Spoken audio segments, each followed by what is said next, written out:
गुरुदेव। क्या कारण है? एक बात बताओ तुम्हें, आपने एक उपाय बताया था ना कि काली देसी कमल के फूल मंगा लो। हाँ हाँ काली देसी कमल के फूल भी आ गए गुरुदेव, लेकिन अच्छा। नालायक बच्चे मरने में नहीं आए। मेरे तो कुछ समझ में नहीं आ रहा, मेरी बुद्धि कुंठित हो गई। भोजराज कंस, हम तुम्हें एक उपाय देते हैं। कौन सा गुरुदेव बताओ आप? ऐसा करो कि तुम अपनी धनुष यज्ञ रचाओ। धनुष यज्ञ? हाँ गुरुदेव देख लिए अनुष्ठान में रखे कब का? धनुष यज्ञ तुम रचाओ और धनुष यज्ञ में बलराम और कन्हैया को बुलाओ, और जब बलराम कन्हैया तुम्हारे यहाँ आएंगे तो उन्हें मारना तुम्हारा आसान खेल हो जाएगा। सही कह रहे गुरुदेव, ये अनुष्ठान ऐसा करे परसों का रखवा दे। हाँ रखवा दो। और जब एक काम करेगा कौन? अक्रू चाचा को भेजना तो कैसा रहेगा हमारा? हाँ अक्रूर चाचा को बुलाओ। क्या आप ये कहना चाहते थे? उसी समय आज भोजराज कंस ने जब धनुष यज्ञ रचवाया तो उसमें बलराम और कन्हैया को मरवाने के लिए देखेंगे चाचा अक्रूर को बुलाया। तो द्वादश के दिन नारद ने कहा बताई, और चतुर्दश को कंस ने अपने यहाँ धनुष यज्ञ का अनुष्ठान कराया, और तेईस के दिन अक्रूर को बुलाया। और जब अक्रूर को बुलाया और कहा है चाचा आकर के हमारी एक बात सुनो, उसी समय अक्रूर को बुलाया और भोजराज कंस ने कहा है क्या? अरे चाचा ब्रजमंडन ने कहा तेरी उना ग्वालन से कही हो।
संकलन हमारे हेलो हेलो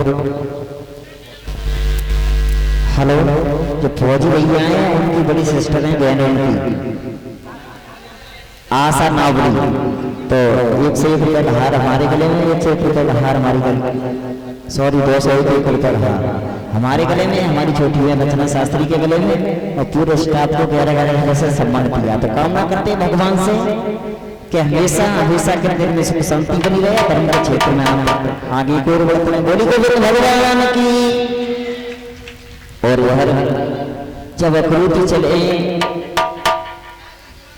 तो उसी समय भक्तों जब द्वादश के दिन नारद भगवान का आगमन हुआ और 33 दिन के दिन आज अक्रूर को चिट्ठियां लेकर के आज कंस ने भेजा, कहा कि हम 14 दिन वाले दिन हम धनुष यज्ञ करेंगे और जाकर के बलराम और कन्हैया से कह देना तो हमारे यहाँ आए।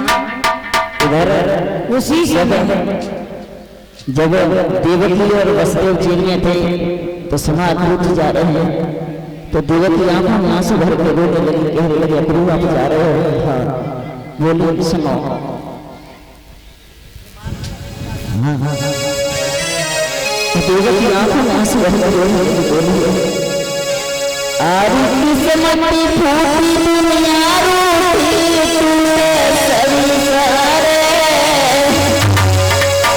और वृंदावन में बसती रहे मेरा बच्चा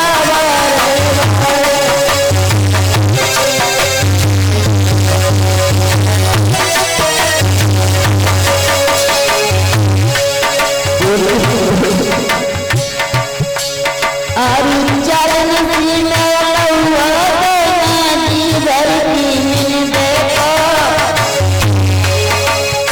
कितना बड़ा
चले जाओ।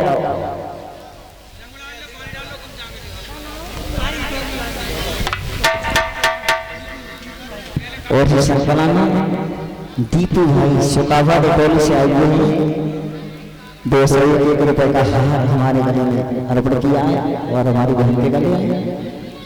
इन भाइयों को हमेशा के लिए सत्य मार्ग पर चला, सत्य धर्म पर चलाते रहे, यही आकांक्षा करते हैं।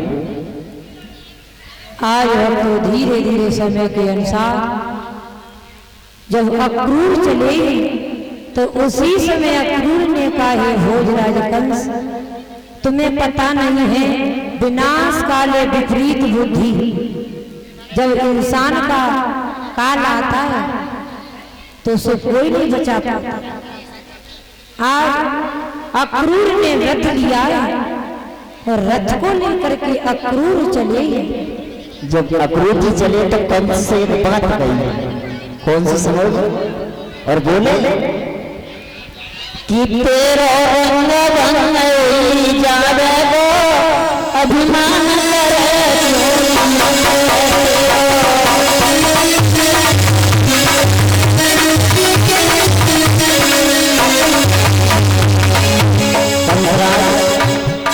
तुम बालकों को यहाँ बुलाते रहो, लेकिन ठीक नहीं बात बुलाना। क्या बोले कि तेरा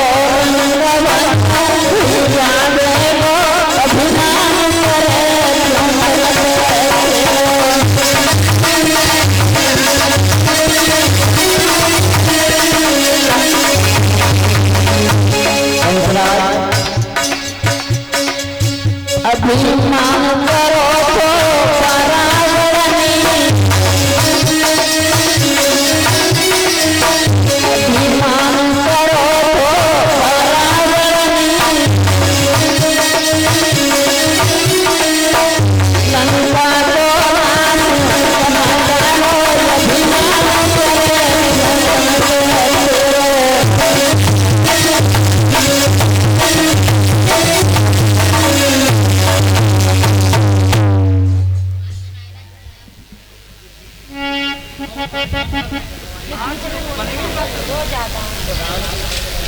आज अक्रूर जी चले हैं रथ में सवार होकर के कन्हैया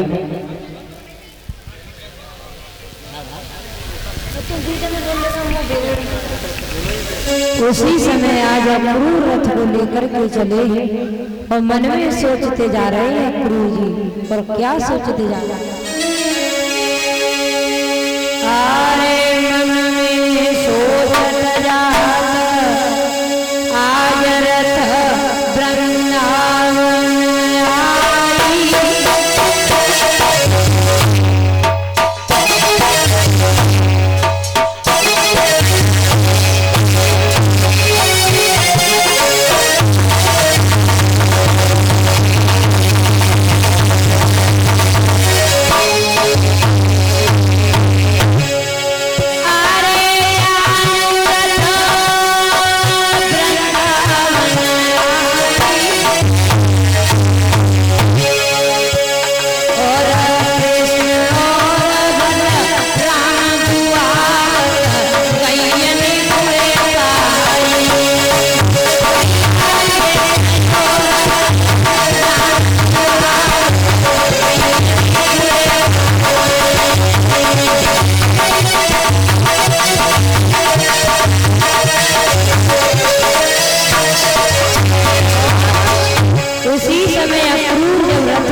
वृंदावन पहुंच गए। जब वृंदावन में पहुंचे तो कृष्ण और बलराम गैयों को धो रहे थे। उसी समय कन्हैया और बलराम ने अपने चाचा अक्रूर को आते हुए देखा और रथ से उतार लिया। बोले अरे कुशलयति पूछी बुराई,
गौशाला में बाबा नंद और बलराम कन्हैया गांव को दुहा रहे थे। उसी समय चाचा अक्रूर को आते हुए देखा। जब चाचा अक्रूर को आते हुए देखा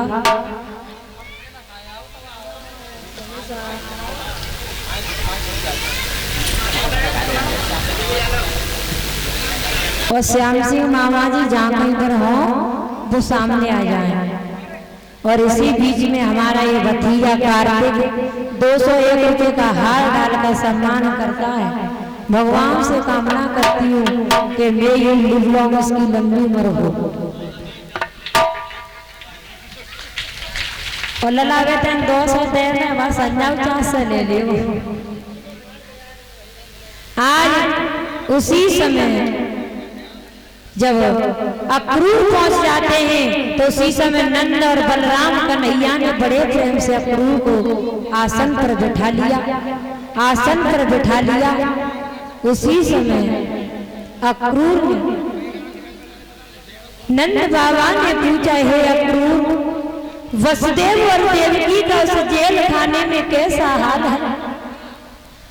उसी समय वसुदेव और देवकी का नाम सुना तो अक्रूर की आंखों में आंसू आ गए। और अक्रूर की आंखों में आंसू आ गए और अक्रूर कहने लगे, हे नंद बाबा, जब मैं मथुरा की जेलों से आ रहा था तो वो देवकी हेलो। जेल की दीवारों में सर को पटक पटक कर रो रही थी। श्याम सिंह मामा जी कहाँ, जल्दी आ जाओ। वो देव की ज्योति सर जेल की दीवारों में सर पटक पटक कर रो रही थी, कह रही थी हे गुरु, जब से मेरा कन्हैया गया है तब से मैंने अपने लाला को देखा नहीं है और मैया की आंखों में आंसू आ गए। उसी समय जैसे नंद बाबा ने वसुदेव और देवकी का हाल पूछा, नंद बाबा की आंखों में आंसू आ गए। जब नंद बाबा आंखों में आंसू लेकर के रोने लगे तो अक्रूर ने समझाया, कहा नंद बाबा इतना मत रो। आज कहा धीरे धीरे समय के अनुसार जब सुबह हुआ तो कहा नंद बाबा कि कंस ने धनुष यज्ञ रचाया है और धनुष यज्ञ में बलराम और कृष्ण को बुलवाया है। आज मेरे भाई जैसे ही आज कंस का नाम सुना तो वो मैया यशोदा जो थी आज गैयों को धो रही थी तो मैया की आंखों में आंसू आ गए।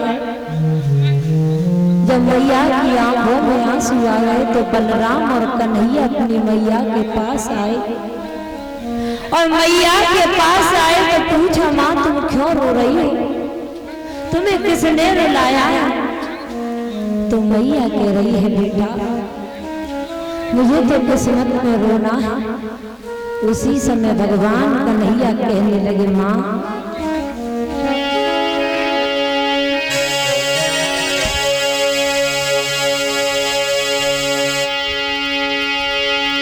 आज बलराम अपनी मैया से बोले, माँ आरी भैया पूछे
उसी समय भगवान कन्हैया कहने लगे, माँ अगर किसी गुंडा ने तेरे ऊपर गलत निगाह से देखा होगा, हम उस दुश्मन की दोनों आंखें निकाल देंगे। अगर किसी ने भुजा उठाई होगी, उस गुंडे की हम भुजा कटवा देंगे।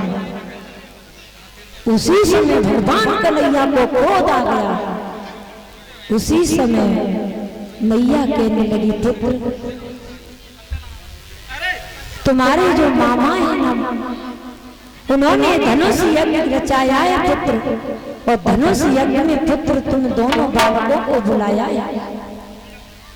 उसी समय कन्हैया कहने लगे, माँ इतनी छोटी सी बात पर तुम हो रही है, मामा ने हमें बुलाया तो हम फंस जाएंगे। आज जब धीरे धीरे समय व्यतीत होने के बाद जब सुबह हुआ तो आज भगवान कन्हैया बलराम जब मथुरा के लिए जा रहे हैं, उसी समय मैया कहने लगी, पुत्र मैं तुझ बिना कैसे रह पाऊं? पुत्र मैं तेरे बिन तो